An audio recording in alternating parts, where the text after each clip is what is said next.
অযোধ্যা ভ্রমণ করবার প্রথম দর্শন হচ্ছে রাম মন্দির দর্শন। অর্থাৎ আমরা সকাল সকাল ঘুম থেকে উঠে পড়ে আমরা ফ্রেশ হয়ে একটা টোটো ভাড়া করলাম, করে চলে গেলাম হনুমানগাড়িতে। কেননা হনুমানগড়ির মন্দিরে প্রথম পুজো দিয়ে তারপর রামলালা দর্শন করতে হয়। আমাদের হোটেল থেকে রাম মন্দির আর হনুমানগড়ি মন্দির খুবই কাছে, কিন্তু প্রথম জানতাম না বলে আমরা টোটো করে ফেলেছিলাম। তা কাজেই আমরা টোটো করে হনুমানগড়ি মন্দিরের কাছেই চলে যাচ্ছি। দেখো রাস্তার সাইড প্রচুর দোকানপাট। এই যে হনুমানগড়ির মন্দিরের গলি এটা। এখানে আমরা টোটো থেকে নেমে পড়লাম। নেমে আমরা এখন পুজো দেব, তাই আমরা মন্দিরে প্রসাদ কেনার জন্য দোকানে ঢুকে পড়লাম।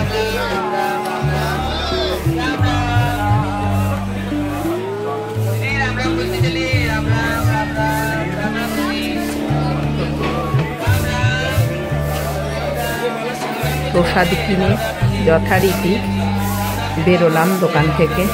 দেখো আমরা কি কি কিনলাম। হনুমানগড়িতে পুজো দেবার জন্য প্রসাদ কিনে নিলাম। এবার আমরা ঠাকুরকে দর্শন করবো আর পুজো দেবো। জয় শ্রীরাম।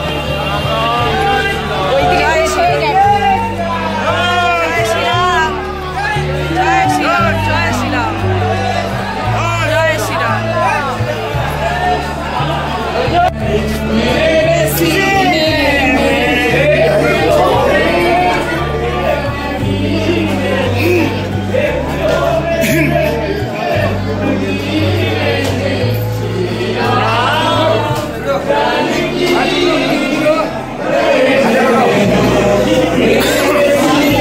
আজকে ছিল মঙ্গলবার, তবুও সকালের দিকে খুবই ফাঁকা ছিল।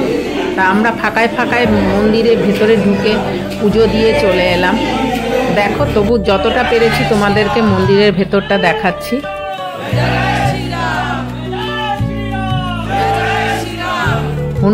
হনুমান মন্দিরে পুজো দেবার জন্য এই মঙ্গলবার দিনটাকেই সবাই বাছে।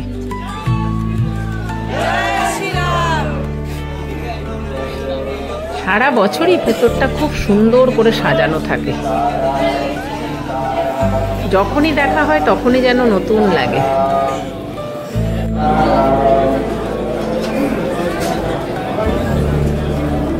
দেখো পুজো কিভাবে দেয়া হয়।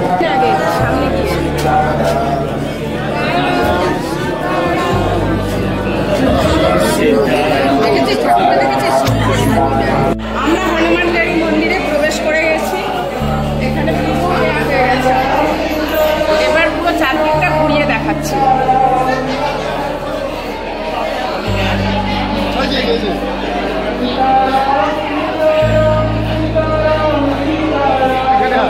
ভবানী দুর্গাজি, মা ভবানী দুর্গা।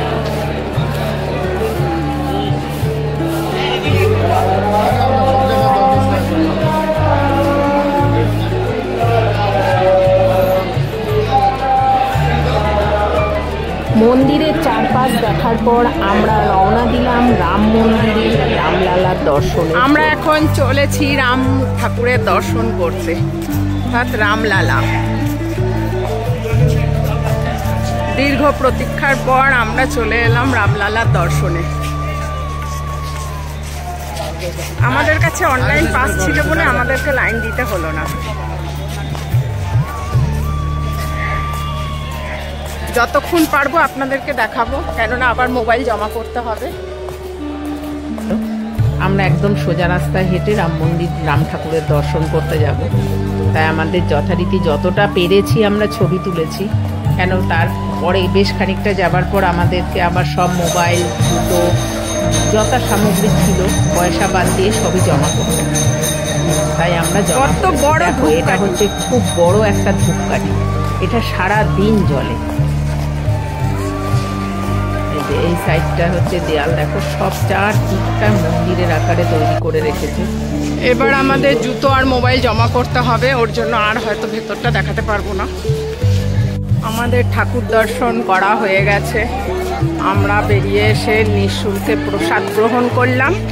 প্রসাদ নিয়ে এবার আপনারা বেরিয়ে যাবেন। আবার এই দিকে না ভোজনালয় আছে, তারপরে এখানে টয়লেট আছে, ওয়াশরুম, লেডিস জেন্টস, যথেষ্ট পরিষ্কার। এখানে আরো কনস্ট্রাকশন চলছে, আশা করি পরে আরো অনেক কিছু হবে। রামলালার দর্শন করার পর দেখলাম অনেকটাই সময় আছে, তাই আমরা আবার চলে গেলাম দশরথ মহলে। কেন, সবই পাশাপাশি অবস্থিত। আজকের দিন ছিল রামলালার, দশরথ মহলে রামলালার বিবাহ মহোৎসব, তাই আমরা সেখানটাতে অনুষ্ঠান হচ্ছে, আমরা আবার দেখতে চলে গেলাম।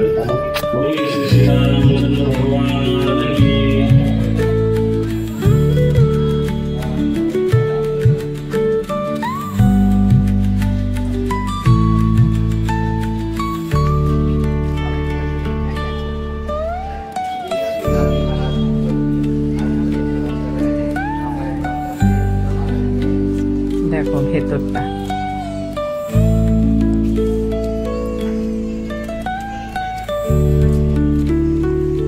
এখন হচ্ছে সন্ধেবেলার ছবি।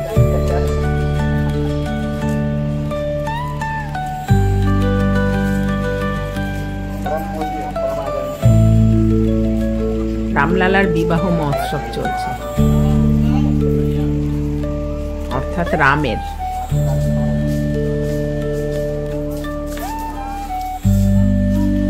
পুরো বাড়িটাকে সাজিয়েছে খুব সুন্দর করে।